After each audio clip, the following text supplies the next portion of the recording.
Hello guys, good morning sa inyong lahat at binabati ko kayo ng isang maligayang araw. Nawa po'y nasa mabuti kayong kalagayan palagi. Yun na nga guys, kumusta kayong lahat at may panibagong vlog tayo ngayon. Sa lahat ng mga aking mababait at ginagalang kong mga subscriber, kumusta na kayong lahat dyan at sa lahat, pasensya na ho kayo at hindi na ho ako masyadong naging active ngayon dahil nga sobrang busy at ayun nga at ito yung pinagkakaabalahan natin. So makikita nyo yung aking background ay talagang medyo masukal na, no. So ito yung pinagkakaabalahan namin yung mga nakaraang buwan dahil nga ay pinapalinis natin to. So ayun na naman, meron na naman. Ayun na nga guys, meron tayong panibagong vlog ngayon, ngayong araw na ito. So ang panibagong vlog natin guys ay itong likuran natin ay ipapatraktor natin to at ipapakita ko sa inyo yung magta-traktor ng lupa na to. Pero bago ang lahat, ako nga po pala si Lizky TV, ay inaanyayahan ko po kayo na mag-subscribe at pakiclick na rin ang notification bell para updated kayo sa video na susunod na aking i-upload guys.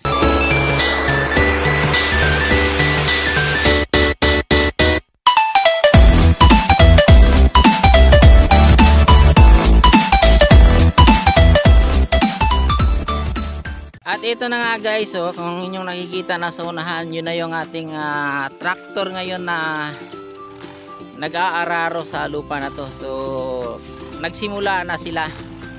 At ayun, ipapakita ko sa inyo yung gaano kalalim yung ng traktor. So malaking traktor ito. Ang problema lang nito ay ilang taon na ho itong hindi na-araro, no. So pagkalabaw dito, suko na.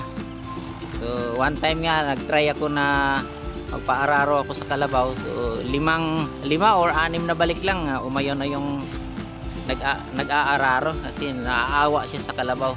So ito na yung ginawa natin, traktor na para matapos to. So ayan guys, ayan, no. So dalawa silang nakasakay. So ito naman yung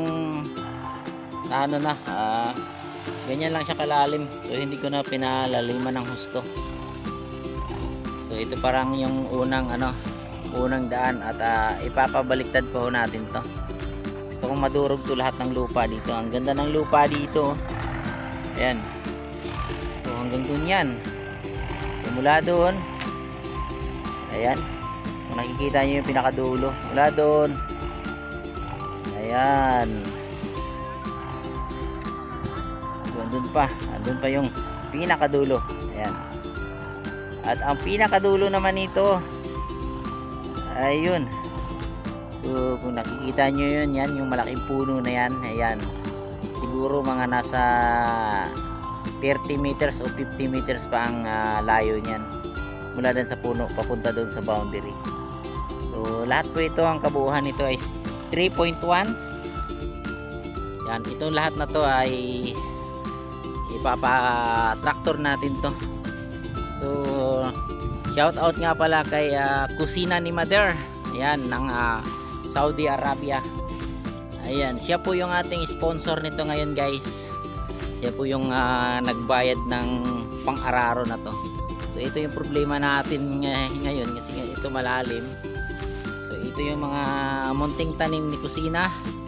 Ayan, may saging. Ayan, at tinaniman na rin natin to ng mga nyug para 5 years after 7 years na mamunga na, no. Sorry ko, hindi na tayo matumba. Ayan, so ito may mga nyug na yan. So, ito yung tinanim natin.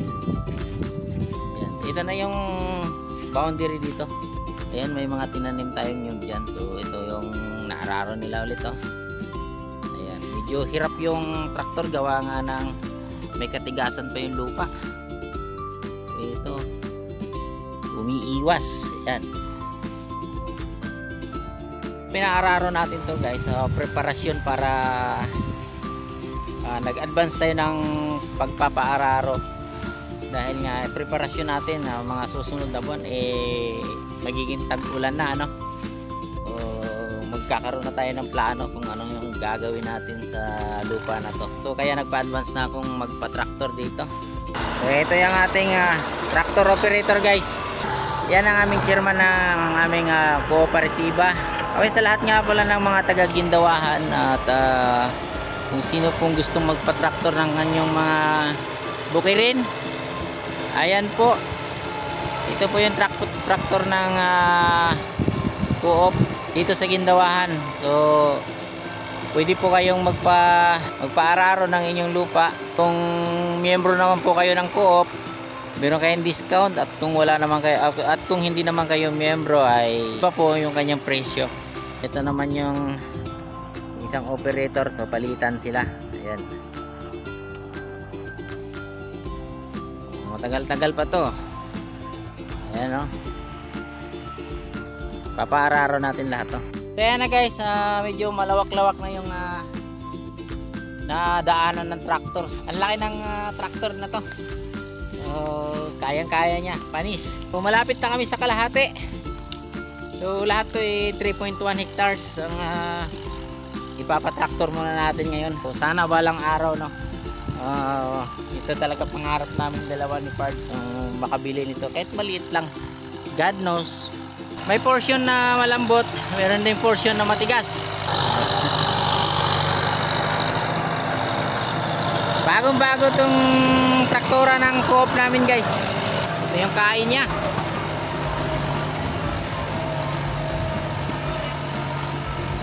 Ayan na yung boundary. Yan, hanggang dyan lang siya. Ang ganda pag nagkaroon tayo ng ganito. Sana balang araw, no, matupad talaga yung pangarap namin dalawa ni Pards na magkaroon kami ng ganyan. Kahit maliit lang, okay na kami doon.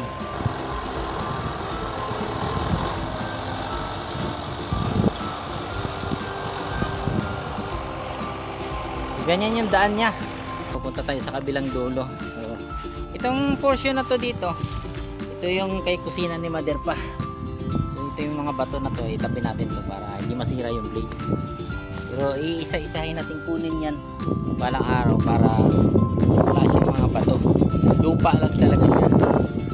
So pinaararo namin to, pero wala pa kami balak kung ano yung itanim. So sabi nila maganda palay, maganda naman mais. Pero ngayon mayroon akong nakahanda doon na dwarf coconut doon sa kabilang bahay. Pinapatubo ko pa yun.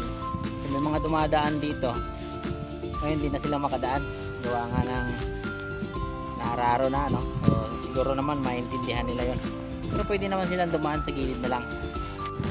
So yan yung unang naararo. Yan yung area ni kusina ni Mother. So 1 hektarya din yung kanya.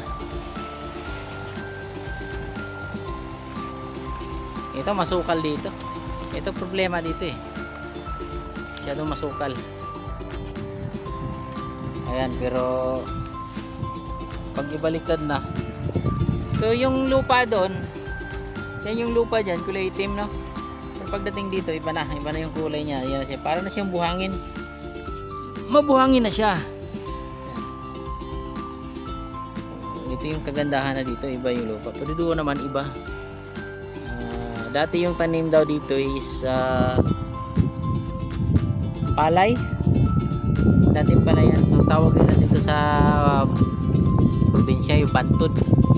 Bantod na tanim. Yun yung tanim dito. So doon naman ay mais. Ito problema natin to. Ito napaka masukal na.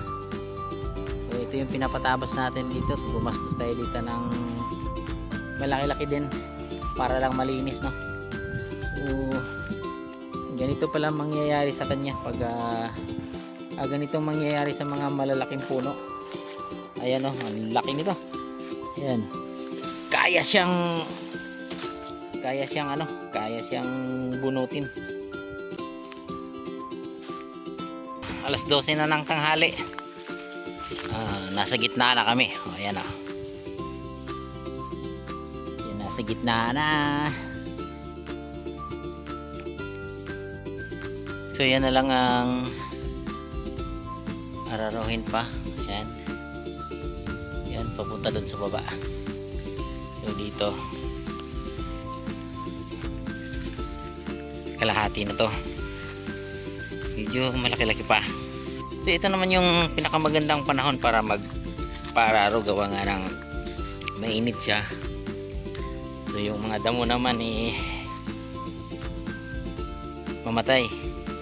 So pag medyo mamatay na to, saka naman natin to ipabaliktad. So yun lang guys, nagka-problema ang tractor natin. So ayan flat. Ito na sana konti na lang. Kaso naaplatan. So sabi nung operator, may dating butas daw to. Akala ko nga dito na butas. May dating butas daw to ngayon. May dating butas daw to. At baka nasundot yung butas. Ayun, flat. So hihintayin muna namin yung yung chairman namin para baklasin namin itong gulong. Ay sus, konti na lang sana. Ayan So 4 yung kanyang ang tawag ba dito? Sayang. At dahil nga naplatan tayo guys, so stop work muna at hintayin muna namin na dumating yung yung chairman ng aming co-op para mabaklas tong gulong. So dadalhin to sa bayan dahil dito wala hong nagbo-vulcanize dito. Matatapos na sana, konti na lang. Ayun So wala na sanang 1 hektarya to. At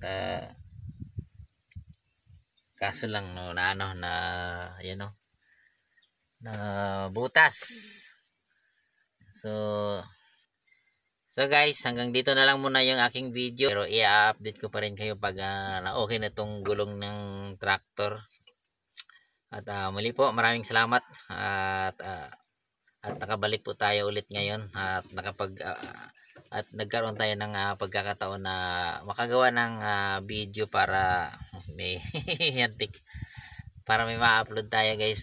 Dahil tahimik na ilang buwan na akong tahimik sa aking YouTube channel.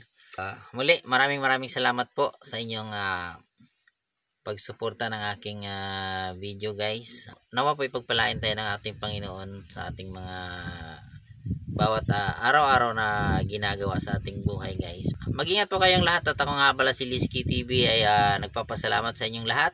At bago tayo magtapos, baka hindi pa kayo nakapag-subscribe ng aking YouTube channel, inaanyayahan po kita na mag-subscribe at click na rin ang notification bell para updated kayo sa mga video na aking i-upload. Ingat po kayong lahat. Mabuhay! Bye-bye!